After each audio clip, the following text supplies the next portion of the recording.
Obrigado, Sr. Presidente, pela deferência. Queria começar por cumprimentar o Sr. Ministro e os Srs. Secretários de Estado. Sr. Ministro, e para não começarmos sempre em desacordo, vou começar por concordar com uma afirmação que o Sr. Ministro acabou de fazer. No âmbito dessa incursão, no âmbito do processo legislativo sobre a videovigilância, estou completamente de acordo com o Sr. Ministro quando o Sr. Ministro diz que não se compreende a posição daqueles que defendem que não deve haver videovigilância em espaços públicos e cuja concretização é da responsabilidade das forças de segurança e já nada diz em relação à videovigilância em espaços privados. Completamente de acordo consigo, Sr. Ministro. E quem diz isso é incoerente. E da parte do PCP nós assumimos essa denúncia da incoerência de quem assume posições dessas. E obviamente nós assumimos porque nós não estamos de acordo com a videovigilância em espaços privados. E aliás, o Sr. Ministro certamente recordar-se ainda, o Dr. Luís Fazenda estava aqui a avivar-me a memória em relação a isto, da posição do PCP, quando aquele pacote especial no âmbito do Euro 2004, que incluía precisamente medidas dessa natureza, e se quiser outros exemplos, encontrar inúmeros exemplos da intervenção do PCP contra aquilo que consideramos que é uma violação desproporcional de direitos fundamentais dos cidadãos e é desproporcional face aos objetivos que pretende atingir, e encontrará até há mais de 10 anos intervenção do PCP sobre esta matéria e particularmente nos locais de trabalho. Portanto, encontrará muitas referências do PCP criticando essa utilização. E, portanto, nessa matéria estamos de acordo, Sr. Ministro. Quanto ao resto, eu também já não vou ocupar mais tempo nem à Comissão, nem ao Sr. Ministro e aos Srs. Secretários de Estado relativamente à videovigilância, porque o Sr. Ministro também já sabe que estamos em completo desacordo em relação àquilo que é a posição do Governo relativamente à videovigilância. Quanto a questões concretas, Sr. Ministro, queria começar por uma questão que o Sr. Ministro fez referência no início da audição e que tem a ver com as prescrições de processos na Autoridade Nacional de Segurança Rodoviária. E, Sr. Ministro, queria saber que medidas é que o Ministério já tomou para perceber porque é que estes processos prescrevem. E faço esta pergunta, Sr. Ministro, tendo em conta uma memória muito concreta, até da intervenção do PSD nesta matéria, há poucos meses atrás, ainda não há um ano atrás. É que o Sr. Ministro deu-nos aqui dados sobre prescrições de processos que já não são do ano passado, já não são dados novos, são dados desde que foi criada a Autoridade Nacional para a Segurança Rodoviária. As prescrições que ocorreram no primeiro ano da vigência da autoridade, obviamente que não são responsabilidade direta da Autoridade Nacional, têm que ver com a entidade que a Autoridade Nacional de Segurança Rodoviária substituiu, mas, Sr. Ministro, o Sr. Ministro sabe que nos 4 anos de duração que leva a Autoridade Nacional de Segurança Rodoviária, foram feitos 4 concursos, todos eles de valores superiores a 1 milhão de euros, para contratar serviços de propostas de decisão de contraordenações rodoviárias. E o Sr. Ministro certamente lembra-se disto, porque em maio o atual Primeiro-Ministro exigia esclarecimentos ao anterior Primeiro-Ministro José Sócrates relativamente a estes contratos e relativamente à utilização de dinheiros públicos nestes contratos de prestação de serviços. E, portanto, Sr. Ministro, a pergunta que se impõe, tendo em conta que a Autoridade Nacional de Segurança Rodoviária já gastou mais de 4 milhões de euros com contratos de aquisição de serviços para propostas de decisão de contraordenações, a questão que se coloca é que responsabilidade é que o Governo já pediu pela gestão dos recursos públicos nesta natureza e que responsabilidades é que foram pedidas pela Autoridade Nacional de Segurança Rodoviária, eventualmente a quem foram adjudicados estes contratos, pelo seu não cumprimento. Porque obviamente que estas prescrições têm a ver com essas faltas de decisões em relação às contraordenações. E portanto, Sr. Ministro, gostava de saber se o Governo já tomou alguma medida em relação a essas questões. A segunda preocupação, Sr. Ministro, tem a ver com os bombeiros. O Sr. Ministro anunciou aqui que o ano 2011 fechou sem dívidas aos corpos de bombeiros por parte do Governo. Sr. Ministro, o problema neste caso em concreto, eu julgo que o problema não era do bombeiro, disse, do Ministério da Administração Interna. Exatamente, do Ministério da Administração Interna. Eu não tinha feito essa separação, mas era só nesse campo que estava a querer. Não vou pedir responsabilidades pela atuação dos seus colegas de Governo no Ministério da Saúde. Mas, Sr. Ministro, o problema neste caso em concreto não será tanto as dívidas, a existência de dívidas, é um problema de subfinanciamento. É um problema de subfinanciamento das corporações de bombeiros, que é um problema de subfinanciamento por parte da Proteção Civil e é um problema de corte de financiamento por via do Ministério da Saúde, que está a comprometer também o dispositivo da Proteção Civil. Porque o Sr. Ministro sabe que os cortes que estão a ser feitos pelo Ministério da Saúde e que estão a determinar o estrangulamento financeiro para muitas das associações de bombeiros, particularmente bombeiros voluntários, têm impactos na proteção civil.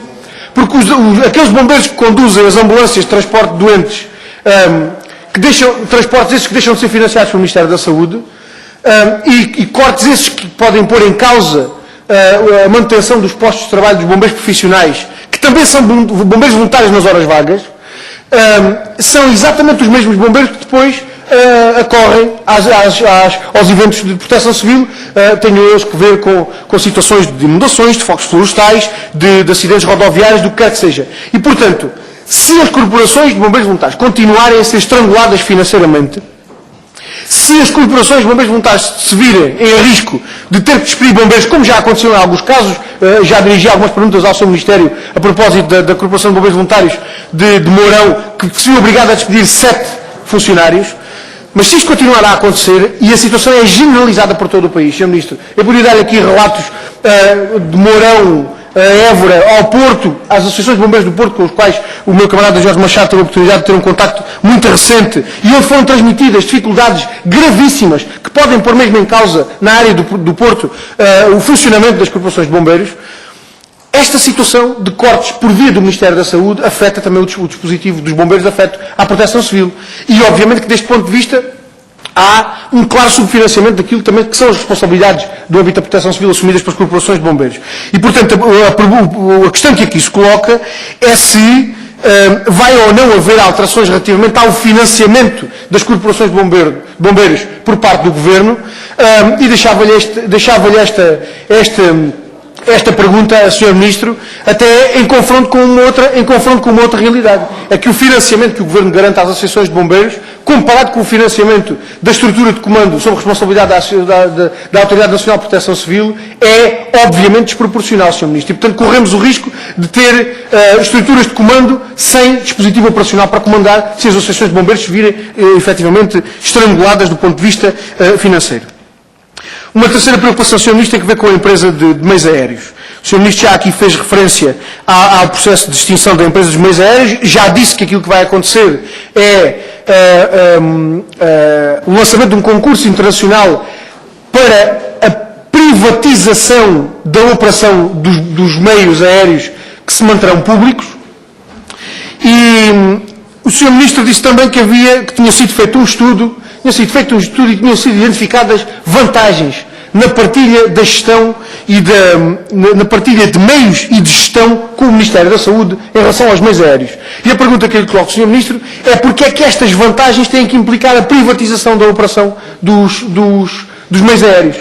Porque é que estas vantagens na partilha dos meios aéreos e da gestão com o Ministério da Saúde têm que implicar necessariamente a extinção da EMA e necessariamente a privatização da operação dos helicópteros, confirmando-se essa perspectiva que os helicópteros se mantêm em público. Se o seu esclarecimento é esse, então vou mais longe na pergunta, até porque é que a opção do Governo não é adquirir os meios efetivamente necessários a essa resposta que é preciso dar e colocá-los no âmbito da gestão da EMA, porque essa sim seria uma decisão no sentido de valorizar os recursos públicos.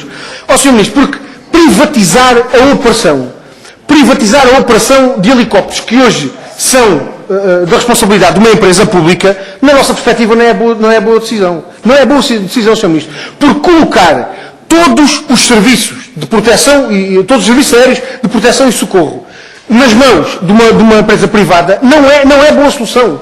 E em relação ao concurso, aliás, Sr. Ministro, já agora, se o Sr. Ministro tiver algum palpite, e aqui o tema é mesmo palpite, que puder dar em relação às perspectivas que se colocam em relação a esse concurso internacional, se o Sr. Ministro quiser dar algum palpite em relação à possibilidade, por exemplo, da empresa Heli Portugal ficar com o negócio da manutenção e da empresa Inaer ficar com o negócio da operação dos helicópteros, se tiver alguma indicação que possa confirmar ou infirmar o sentido desta perspectiva, já agora podia agradecer, Sr. Ministro, porque há obrigatoriamente coisas que têm que ficar esclarecidas em relação a este tema. E gostava que o Sr. Ministro nos dissesse qual é a avaliação que o Governo faz do contrato de manutenção do contrato de manutenção que foi feito com a Heli Portugal. Se o Governo considera ou não que aquele contrato é um contrato em termos ruinosos para o Estado, ou não. Porque se assim for, Sr. Ministro, a solução não é extinguir a EMA, é rever aquele contrato de manutenção dos helicópteros. A solução não é privatizar a operação dos helicópteros que hoje são operados por uma entidade pública. É reforçar a capacidade da entidade pública para manter a operação daqueles helicópteros com contratos de manutenção que não sejam ruinosos para o Estado.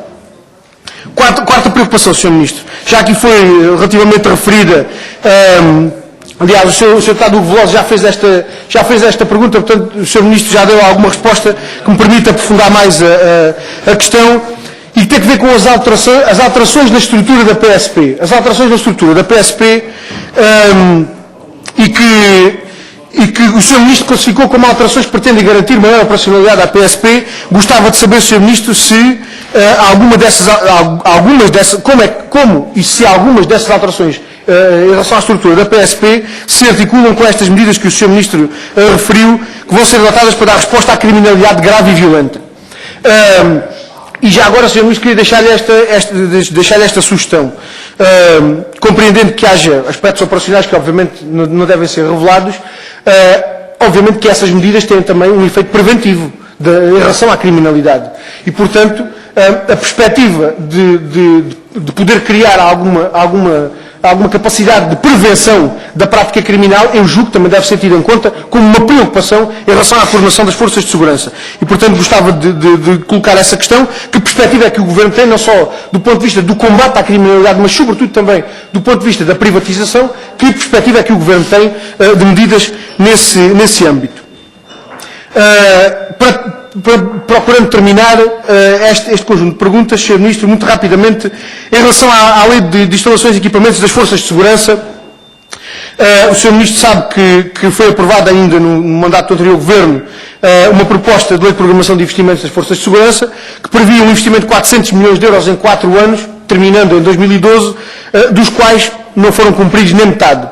E, portanto, gostávamos de saber, Sr. Ministro, o que é que o Governo pretende fazer, se pretende rever a lei e reprogramar os investimentos, ou se pretende deixar passar 2012 e deixar caducar a lei, como é que vão ser, afinal de contas, considerados no futuro os investimentos nas forças de segurança. E em relação ao horário de trabalho da GNR, o Sr. Ministro já sabe que apresentámos uma pergunta ao Governo em relação a esta questão do horário de trabalho na GNR, e que o Ministério informou que estava em curso uma experiência piloto em Viseu que tinha que ser avaliada em relação a esta matéria. Gostávamos de saber que elementos é que existem a esse respeito. E, por último, relativamente à aplicação do novo Estatuto Remuneratório, na PSP havia uma perspectiva de aplicação gradual em relação ao novo Estatuto Remuneratório da PSP. Gostávamos de saber também a este respeito que evolução é que há em relação à situação e que previsão e que prazos em relação à aplicação do novo Estatuto Remuneratório. Muito breve. Havia 3 questões que tinham ficado por responder: a lei de instalações e equipamentos de forças de segurança, o horário de trabalho da GNR e o Estatuto Remuneratório da PSP. Muito obrigado, Sr. Presidente. E acho que vou ser mais breve que a Sra. Deputada Elsa Paes, ainda que menos arriscado, que a Sra. Deputada Elsa Paes juntou aqui na mesma frase as palavras informações ongoing, e acho que se fizesse isto no Google o resultado era arriscadíssimo, mas eu prometo que não vou ser tão arriscado. Sr. Ministro, mas queria voltar à questão da EMA, dos meios aéreos, e queria lhe dizer, Sr. Ministro, que não fico com a ilusão de que nós não temos muita informação ou conhecimento sobre esta questão dos meios aéreos. Nós temos, aliás, temos lá acompanhado até com muito interesse. Temos lá acompanhado até com muito interesse e sabemos que, por exemplo, que a empresa que tem estes contratos de manutenção com custos verdadeiramente ruinosos para o Estado, a empresa Heli Portugal, que houve pelo menos um diferendo entre a EMA e a empresa Heli Portugal, que dura muito tempo relativamente aos pagamentos dos valores dos contratos. Sabemos que, entretanto, foi dada a ordem há alguns meses atrás para o pagamento dos valores que estavam em litígio entre a EMA e a empresa Heli Portugal. Sabemos que a empresa Heli Portugal, que jogou em Portugal, é representada porque é uma empresa que faz parte do grupo francês da SAF Helicópteros e que em Portugal é representada pelo Dr. Pedro Silveira. Sabemos que é uma das empresas que participou no consórcio que ganhou o concurso para os 15 meios aéreos contratados nos meios ligeiros de combate a incêndios florestais no último verão. E sabemos, Sr. Ministro, desconheço por completo os helicópteros russos, aliás, não percebo nada de helicópteros, muito menos de helicópteros russos, mas sabemos também que esta empresa recorre maioritariamente a trabalhadores de origem russa e ucraniana, sem que isso seja uma coisa de interesse relevante, é uma referência que apenas faço na sequência daquilo que disse o Sr. Presidente, do Sr. Ministro. Mas sabemos também, Sr. Ministro, por exemplo, que em relação ao INEM, cujos meios aéreos são contratados a uma empresa privada, que é a empresa escolhida nesse caso, ou a empresa a que o INEM recorre, que é a Lisul, pertencente a um grupo espanhol do INAER, que sabemos que esta empresa, por exemplo, julgo que antes de existir a EMA, foi uma empresa condenada por cartel no âmbito dos contratos que na altura se faziam para a contratação de meios aéreos para o combate aos fogos florestais, e sabemos dos custos que isto tem. E aquilo que gostávamos de saber era que avaliação é que o Governo fez para decidir da extinção da EMA relativamente aos custos que esta empresa tem para o Estado. Gostávamos de saber, por exemplo, que avaliação é que o Governo fez em relação às 7.700 operações aéreas realizadas pela EMA, com aqueles 9 helicópteros, porque um deles foi destruído, eram 10, um deles foi destruído praticamente logo em 2007, logo no início das operações e, portanto, praticamente na conta para a estatística. Mas destas 7.700 operações aéreas já realizadas, que completam cerca de 10 mil horas de voo, em missões muito distintas, combate aos incêndios, já aqui foram referidas, aliás, busca e salvamento aéreo, evacuações aeromédicas, transporte de órgãos humanos, uma panóplia muito grande de missões. Quais foram, na prática, os custos que estas operações tiveram neste molde? E quais seriam os custos que teriam se tivesse recorrido à contratação de serviços privados? E, por outro lado, porque esta é uma dimensão do problema, que é a dimensão dos custos, mas há uma outra dimensão. Há uma outra dimensão que não tem que ver com os custos. Tem que ver com a capacidade do Estado ter alguma intervenção nesta matéria, particularmente na gestão dos meios aéreos em matéria de proteção e socorro, porque não são questões de sumenos importância. Aliás, a questão central, aquilo que é o Sr. Ministro, e era essa que gostava que o Sr. Ministro deixasse clarificada, é entre o modelo que é utilizado pelo INEM e aquele modelo que no âmbito da proteção civil é este, de acordo que corresponde à utilização dos meios aéreos postos ao dispor pela EMA e com a operação gerida pela EMA, o que é que faz pender o Governo para a solução do INEM, sendo certo que com a diferença, que é uma diferença substancial, reconheço, mas é uma diferença que os helicópteros continuarão a ser um bem público e que aquilo que será contratado é a operação. Mas com a gestão da EMA, nem a operação é contratada. Temos helicópteros públicos operados por meios públicos. E, portanto, qual é o elemento que faz pender o Governo para esta solução? Não só do ponto de vista dos custos, mas, sobretudo, do ponto de vista da manutenção na esfera do Estado da operação destes meios aéreos.